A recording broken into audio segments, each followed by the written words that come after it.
Making money from developing property is getting harder, but there are still some developments which will pay. An unmodernised Victorian terrace in an up-and-coming area can be worth its weight in gold. This old terrace cottage in Lincolnshire could be a golden opportunity for a developer who knows what they're doing, but it's easy to get it wrong. Who's to say your way's the right way in this area? It's your money and your house, and you should do what you think is best.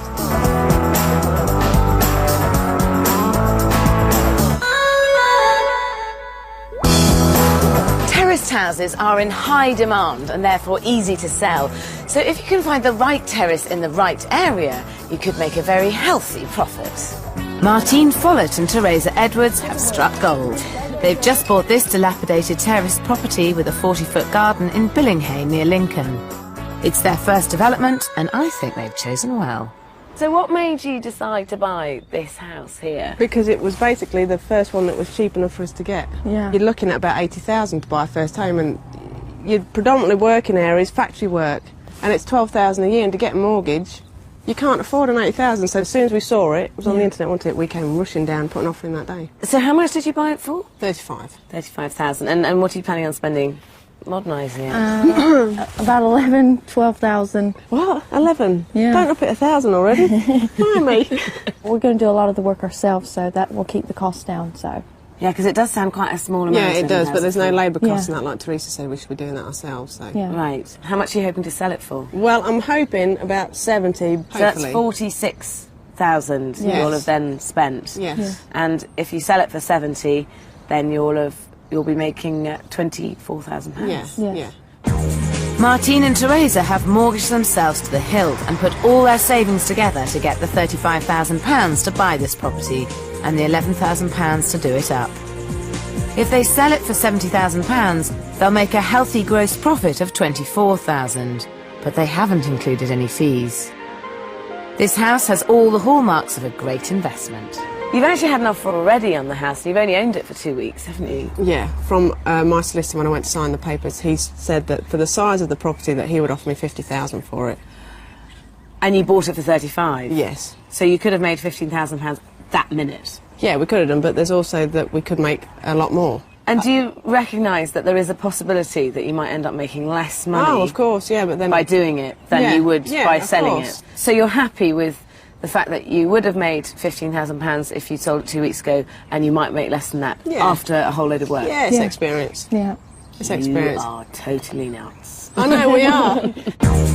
In today's market, you'll be lucky to get a 20% return. But this would have been an amazing 40% on the girls' investment, and I think they should have taken it. But they're determined to renovate this property themselves. Unfortunately, their £11,000 budget is too tight. A property in this sort of state will take around £30,000 to develop. But this business venture could still be profitable. A lot of buyers are put off by the amount of work involved in an unmodernised property. So if you're prepared to take it on, modernise it, fit a proper bathroom, ideally upstairs, and a kitchen diner overlooking the garden, which in this case could be a unique selling point, then you will get a premium for your work. The size of the premium largely depends on how well you design your layout, so you should plan that carefully. So what's this room going to be then? The kitchen. Right. You look puzzled. No? I'm waiting for you to tell me how it's going to be a kitchen. Well, we're going to have the U-shaped kitchen, and what we're going to do is remove the chimney breast there, the sink will be there, the stove will be there. So what's happening out there then? That's going to be torn down and we're putting a new extension up which will house a utility and bathroom. Yeah. Right. This 2 up, 2 down is very typical of the area. The front door opens straight onto a main reception room, which leads into a dark and poky dining area. At the back of the house is a shabby 1960s lean-to that houses both the kitchen and the only loo in the property. The girls plan to replace the lean-to with a new extension for the bathroom and utility area, and they plan to put the kitchen in the middle of the property where there are no windows. I'm not sure they've thought this out properly though, because kitchens sell houses and it's crucial to get them right. There is another option, and that's that you put a wall in here and you make this the bathroom down here, in the middle here, because it's quite a dark space with no windows. Yeah. And then the extension you have as a big kitchen breakfast room overlooking the garden, which will get masses of light and be a really bright light room. What about lights in the bathroom? Because then there's going to be no windows in the bathroom. No, but of all the rooms that can be dark, I feel that a bathroom is probably better. top of the list. Do you not agree? No, not at all. No. This is a really bad decision. A kitchen at the back of the property with double doors leading out onto the garden would make this house feel more spacious than it is. Bathroom should go in the middle because it doesn't need to have a window as much. On their budget, I think this is the best layout. We're going to do it the easy way, just to sell it and hopefully make a profit on it. Yeah, I'm just not sure that it will be easier. Because I think they're going to end up replastering a lot of this anyway. Yeah, and the place yeah, is they are. very damp. Yeah. So Well, I will be. you're doing all the plastering? Yes. You know you can skim the ceilings and Yes. they'll look great. Yes. Well, I've never done it, but I can't be much different from the walls, can it? You're just going this way instead of that way. Martine also plans to build stud walls, fit the new kitchen, rip down ceilings and put up new ones. And she wants to fit coving.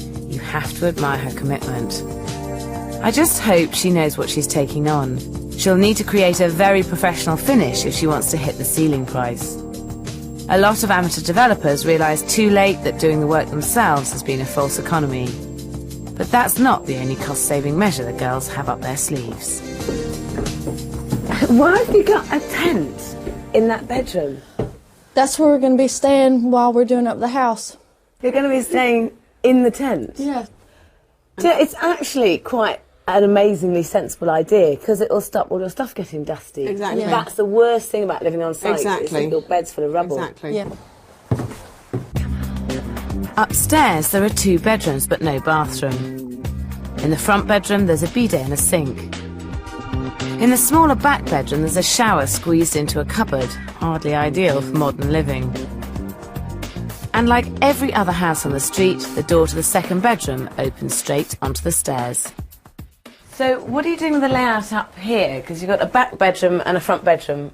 We're going to put a wall here. Well, a wall 2 foot coming out to about here, so the doorway actually to the spare room will be there, going in, instead of the doorway dropping into the stairs as it does at the minute. Right, because as you open the door, there's an immediate drop. You're on the stairs, effectively. Yeah. That's why you're going to move it round to this side here and block up that door. Yeah, exactly. The girls want to move the door to the back bedroom away from the stairs. But doing this means creating a whole new corridor which eats up valuable bedroom space and is a bit of a waste of time and money. I'm not sure that it warrants changing the layout. I would agree with you. Ideally, you wouldn't have a door that opens onto the stairs, and it would never comply with building regulations currently. Yeah. But it's been here a long time, and it's a bit quirky. Personally, I'd leave the layout precisely as it is up here, especially considering how small your budget is. Really? Well, that's where we can beg to differ. Okay. Martine and Teresa also want to turn the attic into a computer room with storage space. They've allocated just £100 for the job. I think they should leave the attic and the upstairs layout alone and concentrate on making what's there look good. With their £11,000 budget, they can't afford to do much more. They've allocated £6,000 for the extension, £1,800 for other structural work, £1,050 for flooring and doors, £1,000 for new windows, £100 for the attic, just £500 for the kitchen and bathroom, £300 for the decor, £250 to tidy up the garden, giving them a total of £11,000. The girls have another £2,000 saved for emergencies, which is just as well because they decided they couldn't afford to have a building survey. The problem is, with an old dilapidated property like this, I think you can't afford not to. They're hoping that this house will be finished in just 15 weeks, and that what they lack in experience they'll be able to make up for with self-belief. Can't be that difficult. I mean, guys do it. Right? Hey, that's a good one. It's true, though. It's very true. Better and faster will probably do it as well. Yeah, probably half the time. And what we don't know, we'll find out on the way. If I need something, I'll read the back of the packet. Yeah.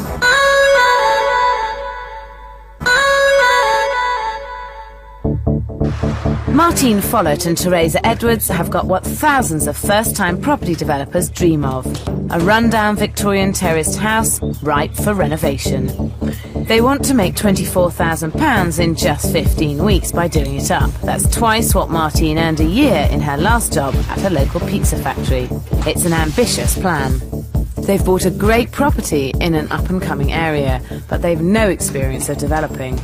But like many first-timers at the start of a project, Martine and Teresa think it's easy to make money from property.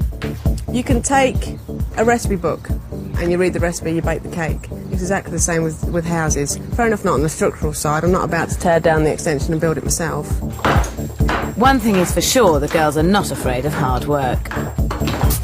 Martine is planning to do as much as she can herself, and Teresa is going to manage the project.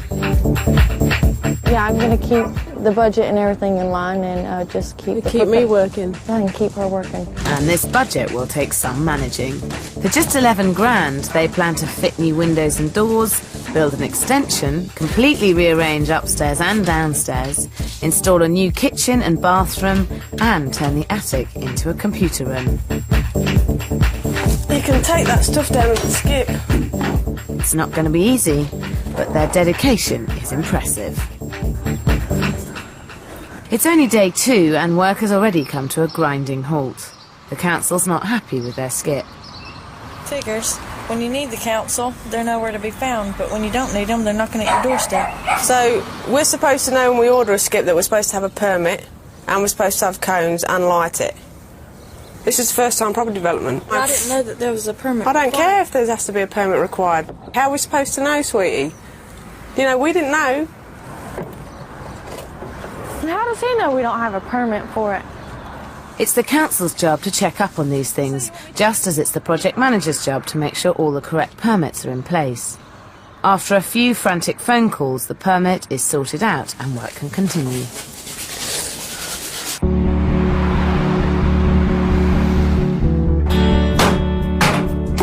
Week 2 and the schedule is already slipping because the stripping out is taking longer than they'd planned. So they've decided to hire a builder to start work on the upstairs.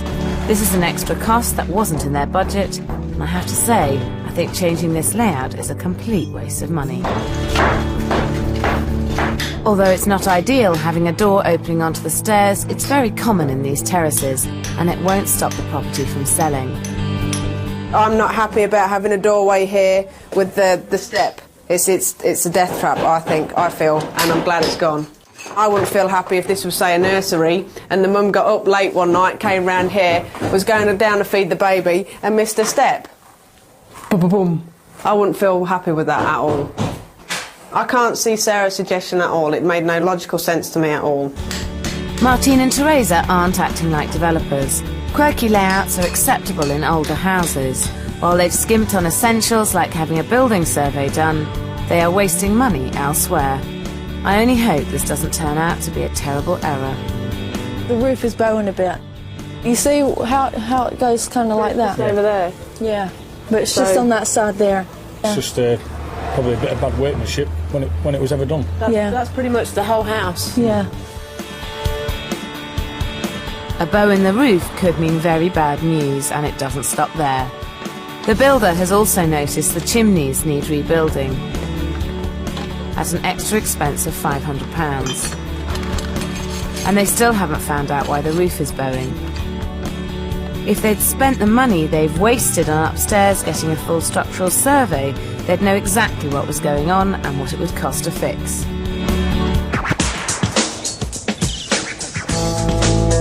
Full building surveys can seem expensive, so only 1 in 5 buyers have one done. But if you're buying an older property and are a first-time property developer, I think it's money well spent.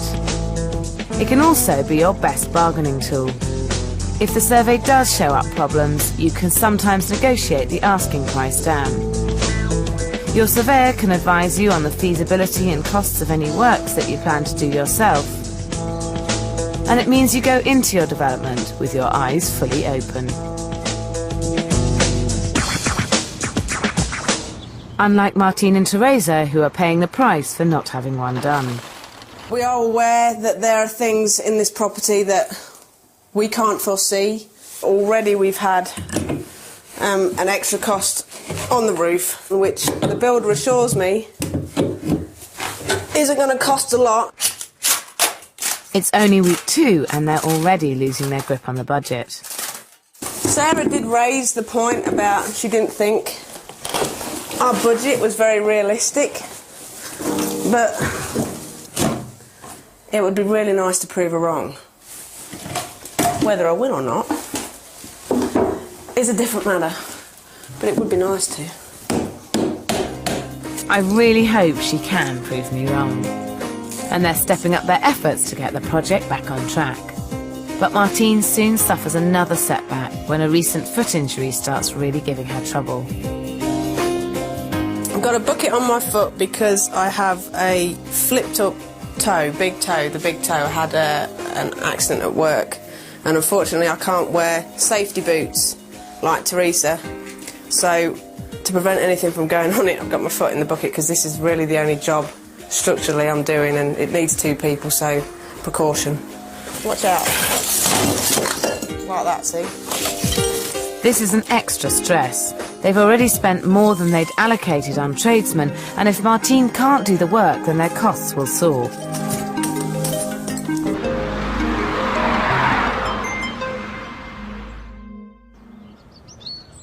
I think the girls should reassess their plans for the entire development. With the schedule slipping and the budget already running over, I've come back to try and get them to change their minds. So have you decided to keep the idea of having a kitchen in the middle, or are you going to go with a bathroom and have a big kitchen breakfast room at the back? No, we're going to keep the kitchen through there, and then the bathroom and the utility and the extension that's being built. I just think it's not maximising the potential of this house.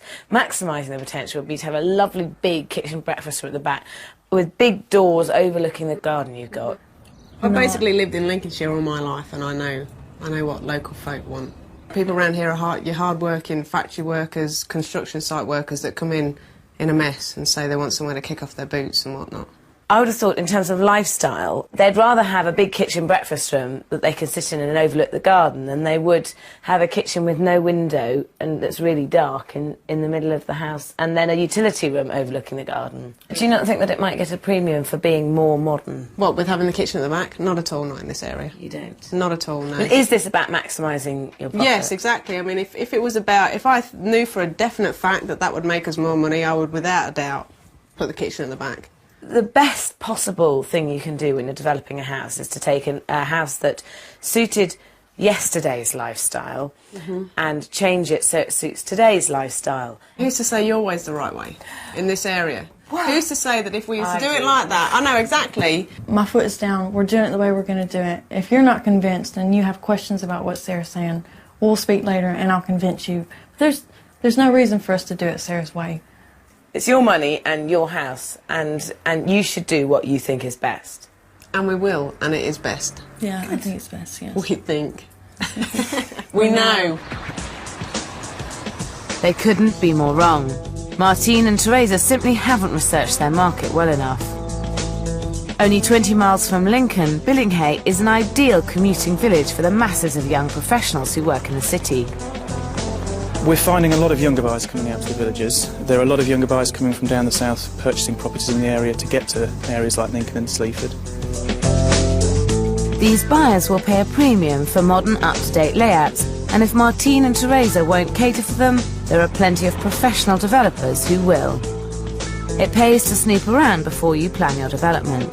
Talk to local builders, architects and estate agents and find out what layouts are in demand. These houses just down the road are all being built with kitchens at the back overlooking the gardens.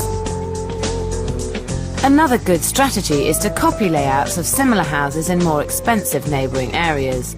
That way your property will appeal to buyers who want to live there but can't afford to. Terraced houses sell well because they appeal to both young professionals and families. So you should make sure your layout has the right appeal for both of these markets.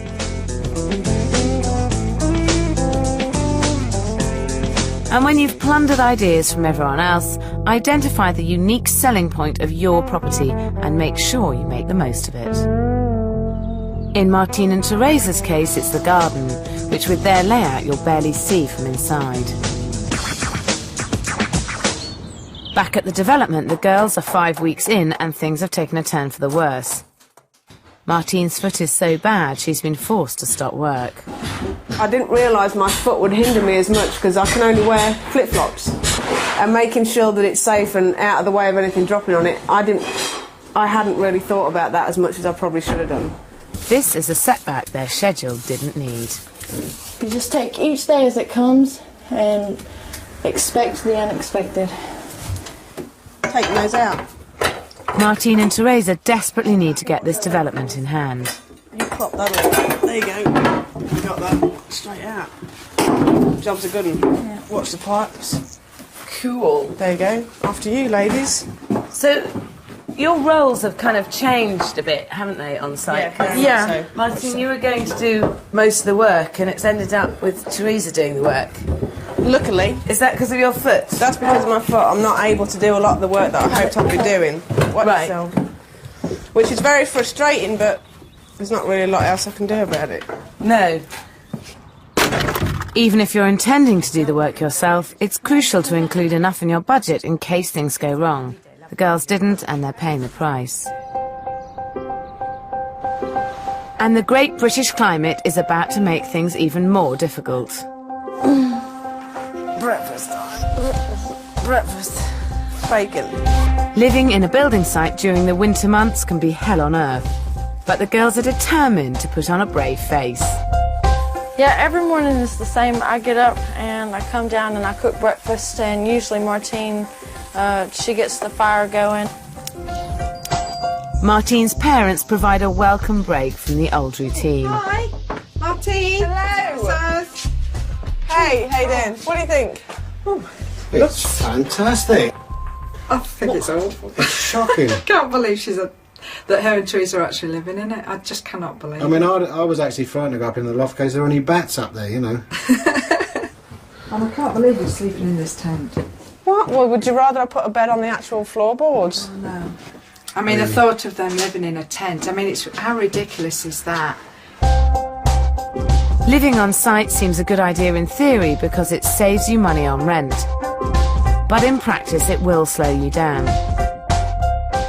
Even just keeping it habitable is a very time-consuming business.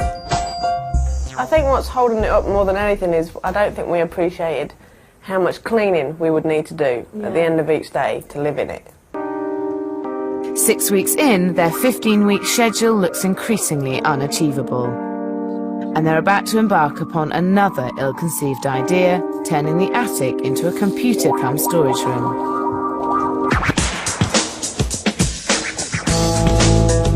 Well-converted lofts can add considerable value to your property, up to £2 for every £1 you spend. That's a potential 100% return on your investment. Many homeowners don't want the disruption of converting themselves, so for a developer it's a good way of earning a premium, but it's not cheap to do. A professional loft conversion will set you back around £20,000. Even if you do decide to do the work yourself, you can't turn a loft into a habitable space without complying with current building regulations. But Martine and Teresa continue the work anyway. They're still convinced they can do up their attic for only £100. This is a relief to get this cleared out. It's a relief to get this carpet out because it stinks. Carpets, wallpaper and PowerPoints are evidence that it's been used as a room before.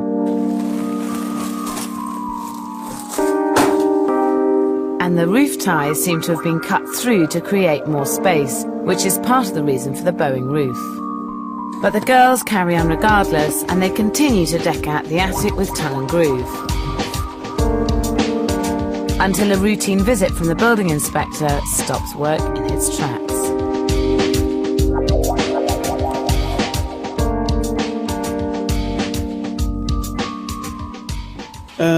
Well, I don't think you'll be able to convert that to habitable space. It looks as though the main structural part of the roof's been cut through. It's been converted in the past and used for what appears to be habitable use.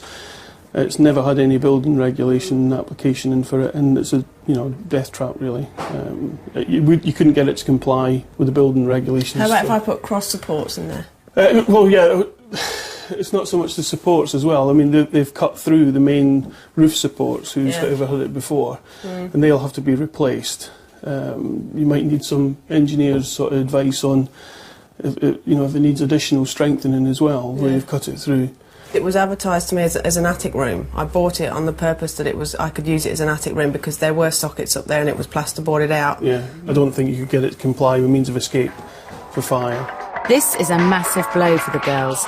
They were banking on having an attic room that would add value to the property. It's beginning to look like this development is jinxed.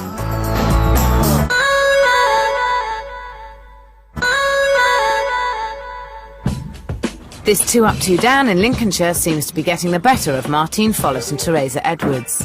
They set aside £11,000 and 15 weeks to do it up, but both their budget and their schedule are out the window. They've also noticed a worrying bow in the roof.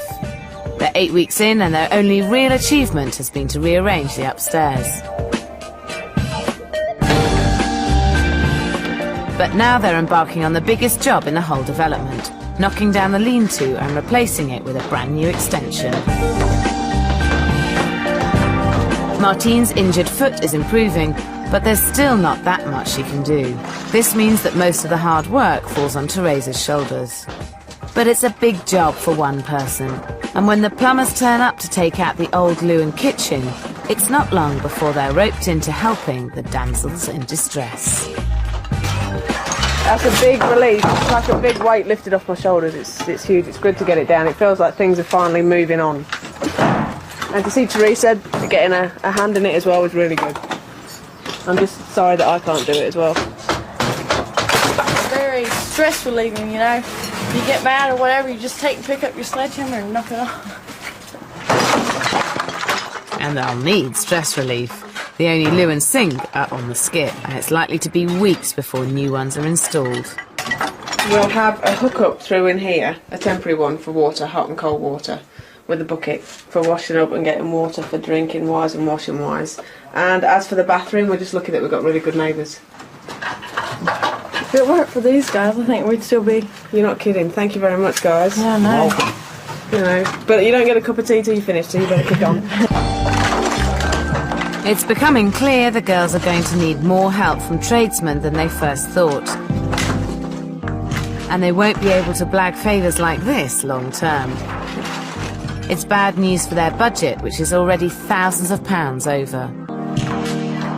I was supposed to already have seen somebody by now. My foot was supposed to be fixed and in a shoe, but unfortunately it's not, so obviously the budget's going to rise because I'm going to have to get people in like Jason and John to do extra stuff and to help me out. What's he doing? Stuff that we need. Oh, yeah. They help out with more than just the demolition and are hired for more work, this time in the attic. Martine and Teresa were told that they needed to get a structural engineer to investigate it because the ties had been cut through. But they decided to ignore that advice and ask their builder instead. This is definitely somewhere where shortcuts are a bad idea. Did you see the cross beams in the attic? How we just hacked them off. That can cause roof to I know, spread. and also it puts all the weight on the house. So it wants what they call triangulating. And do you know how to do that? Yeah. Jason, you top down. We'll probably get you to do that then. I basically want Jason to put supports in on the attic so that we can advertise that as a posh loft. You know, instead of just chuck boxes up there, I want to show it, because otherwise it takes a big chunk out of the profit. Martine and Teresa should not get any work done here until they've had a structural engineer's report. Although the builder is acting in good faith, it may not be the right course of action.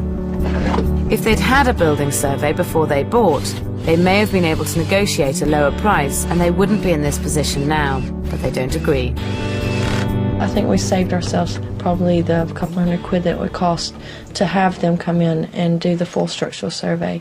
So we're just paying for, you know, the repairs in the attic and not the repairs and the survey. So the girls have now been without a loo and kitchen for over a week, but with the old lean-to demolished, they can start building the extension. They've been quoted £6,000, which I think is a real bargain. But more bad luck with the weather and suppliers means it overruns by 2 weeks. 2 more weeks with no bath, no sink, and no loo. I'm starting to feel the pressure, and I'm starting to feel very tense, and I just want things done. Very emotional. Is a good word. Yeah. 2 weeks later, the new extension is up. They're now 5 weeks behind schedule, but although they might not be in the mood to hear it, this really is the last chance to change their minds about the layout. And this is the kitchen. It's quite dark, I have to say. But it's not decorated yet. No. I'm going to be really honest, I actually don't like it. But it is getting there. Definitely, yeah. Working hard for Are me. you pleased with the layout now? Yeah, We're pleased, yeah. Well, until you came in here and said you didn't like it, but hey. But you can see how light and bright it is in there at the moment, and that would be how bright and light the kitchen would be. I want to make sure it sells, and to make sure it sells, the bathroom's at the back. Can I just say that the layout is how it is now? So can we end this conversation? I think Martine and Teresa are going to have to work very hard to turn this into an inviting kitchen. They had planned to renovate the old cupboards, but I think they need to invest a bit more if they're going to make the most of this small, dark space. You see, that's actually very appropriate for your development. I mean, it's not particularly wild or exciting, but the only thing is you do want to think about the lighting and use reflective surfaces as much as possible, because that will bounce the light around the room. And for instance, this one here, which is too modern for your house, but it does have a great sense of light and is very good for a small space. Yeah. There's elements of it that you can take away and use on your kitchen which would benefit it. Having the reflective surfaces of the stainless steel does bounce the light around. If you notice that the units are also reflective, so again bouncing the light back. Yeah. So we want to try and incorporate as many reflective surfaces as possible. And the other thing is clever storage can solve a whole host of problems with a small kitchen. It's a really clever one over here. Now this is an awkward little space which normally wouldn't be used. They've actually used this tiny bit of space, which in a small kitchen every single inch counts. I agree. And by having the trays, instead of having things right at the back of the shelves, you pull them out and you can use them. So it's a really good way of maximising the use of the space here. Yeah, definitely. There's some other clever ones over here, actually. Now, this is another really good solution for storage, because the proportions of the doors are higher rather than wider, and they open like this. You've still got great storage space inside, but because the way the doors open, it's giving you the sense gives you a sense of height. Right, yeah, I do like this kitchen a lot. Buying a kitchen can be a daunting prospect, and the first decision you need to make is how much to spend. Some people use a guide like spending 10% of the value of your house, but I don't think it's wise to necessarily set a percentage. Your kitchen is a priority, but not as important as making sure your property is structurally sound and sorting out any problems with the roof or any damp, for example. So don't splash out until you've worked your budget through. And remember, kitchens aren't just about units.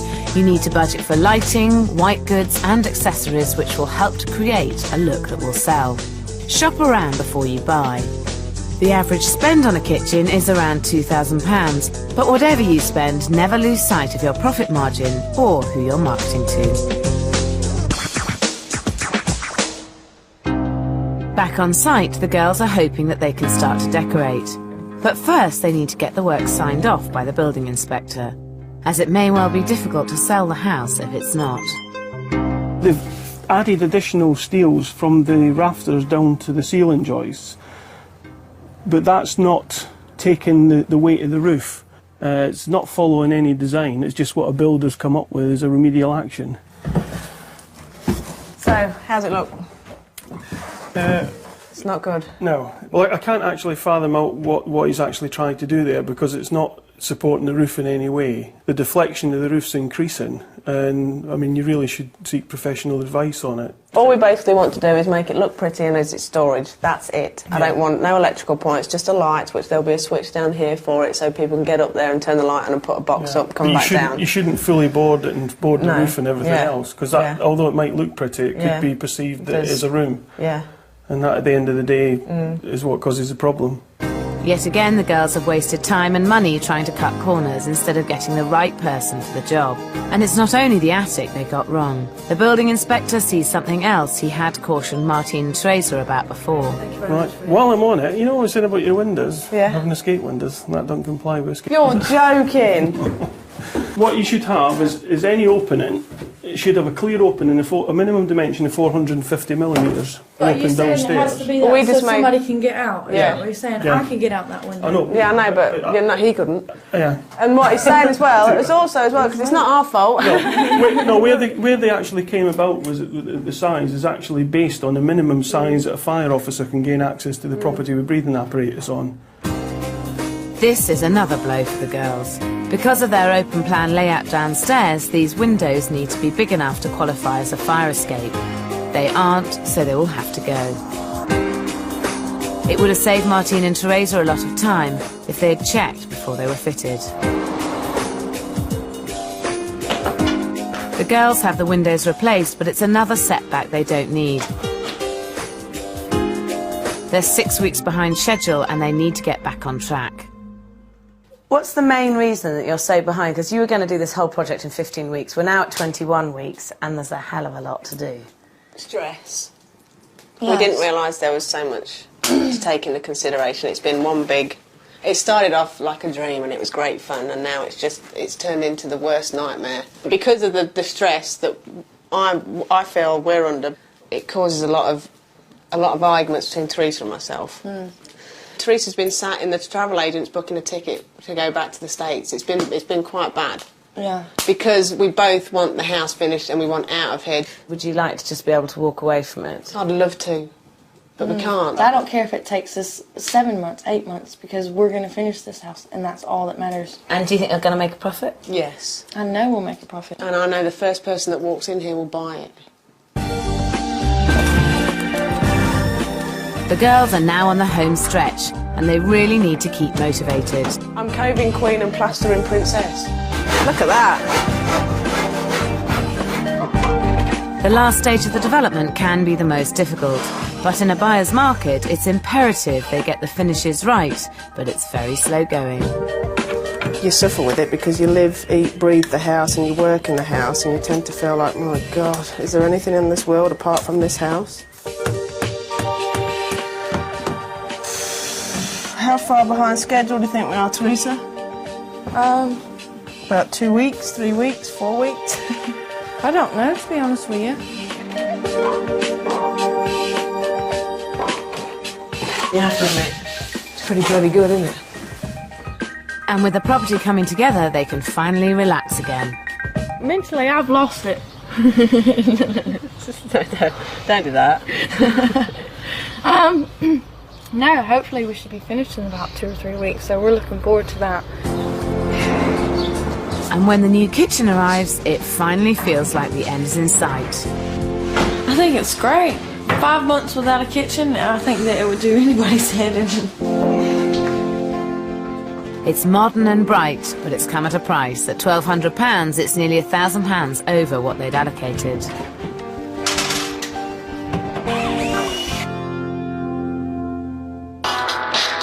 And by the time they've hung the doors, finished the tongue and groove and painted the house, their decor bill triples from £300 to £1,000.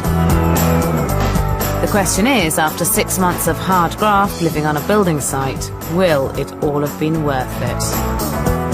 No, you wouldn't want to be in here all day. There's no window. No.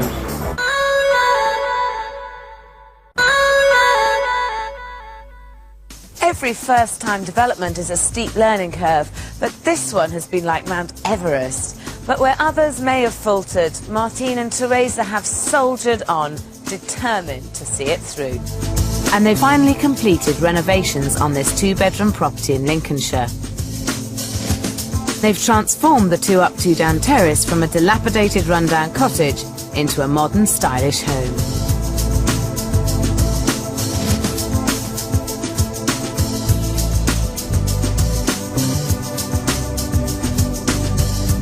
We never thought this day had come. No. Ever. No. But it has, and we made it so.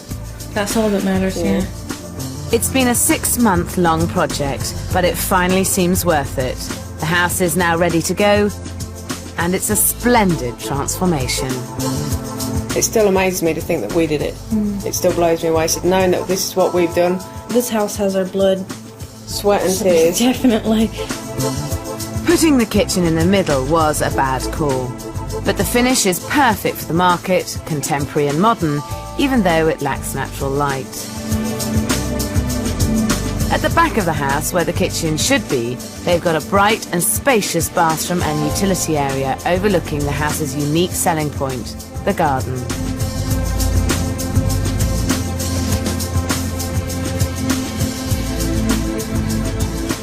It does look lovely, the kitchen. There's no doubt it looks lovely, but do you ever, now it's finished and you're using it, think, oh, I wish I could see the garden? No. I just say if you want to see the garden, come stand here. Upstairs has also undergone a complete transformation, but at a cost. They spent £1,000 changing the layout, moving the door to the back bedroom and building a new corridor. Although they have redecorated them nicely, I think they would have been better off leaving the layout exactly as it was. The layout is a better layout, it's just a more expensive layout. And I just wonder really whether the house is worth more because of this layout or whether it would be worth the same amount with the old layout. I would still do exactly the same that we've done. Yeah. The only different thing we would do is in the attic is to make sure we'd got a structural survey done. And in the attic, they finally did get professional advice and had new supports fitted in the roof. They wasted a lot of time and money up here, and they can still only use it as basic storage.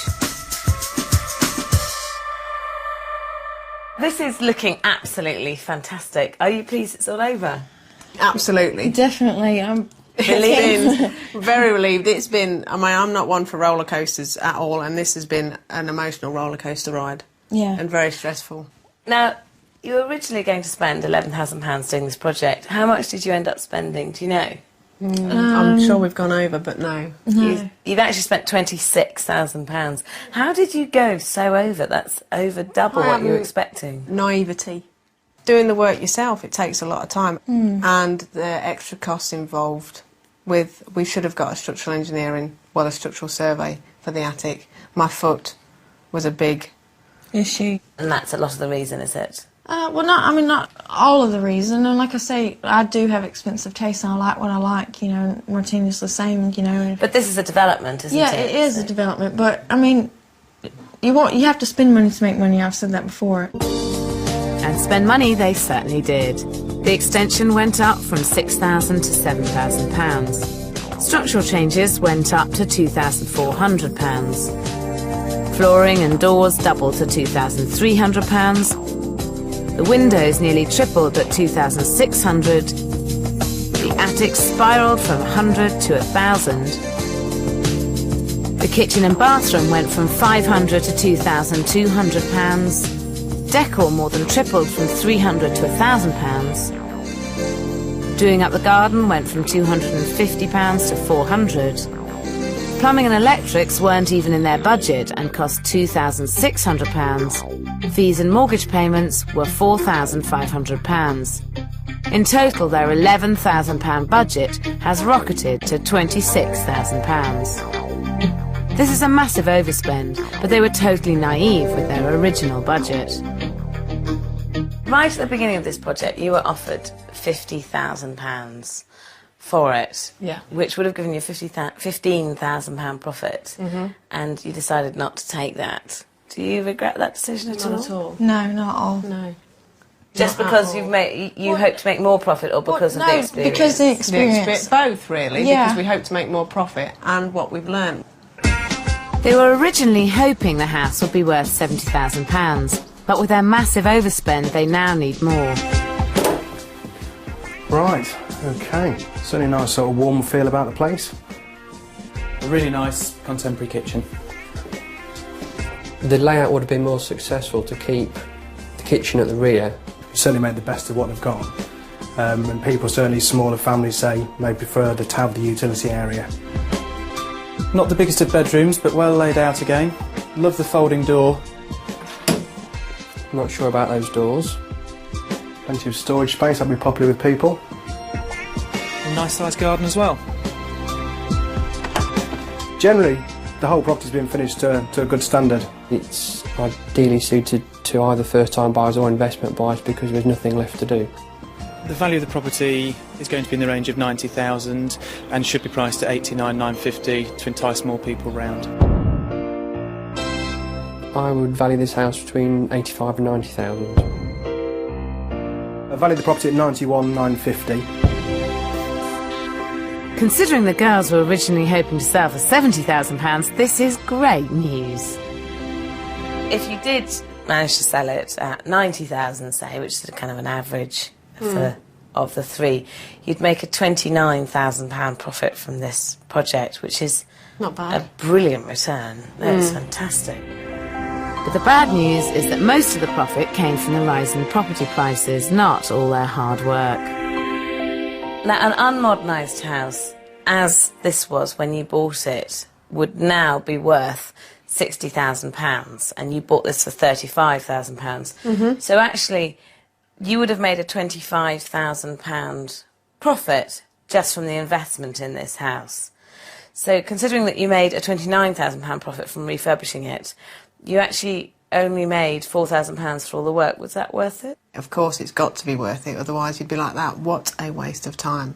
It was worth it for me, definitely, because I learnt so much. I mean, I came in here just knowing how to paint, basically, and now I know how to do loads of things, and I'll always be able to take that with me.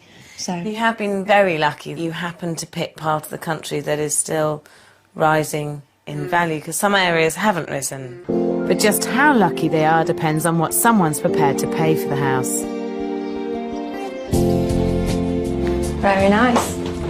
This is cramped, isn't it? Yeah, a bit small. Not what you want. No. I think they try to get a bit too much in here. You wouldn't want to be in here all day, there's no window.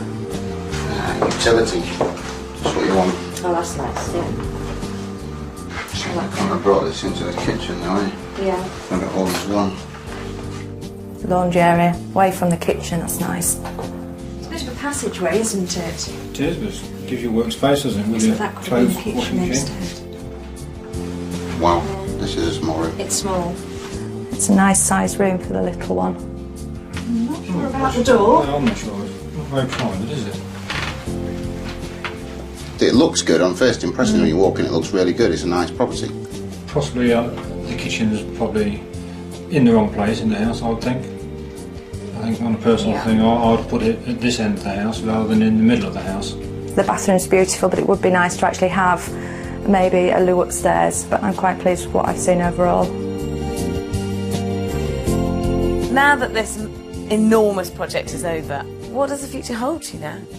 Log cabin in the States. Still heading for that. Yeah. Brilliant. And we'll do it as well. Yeah.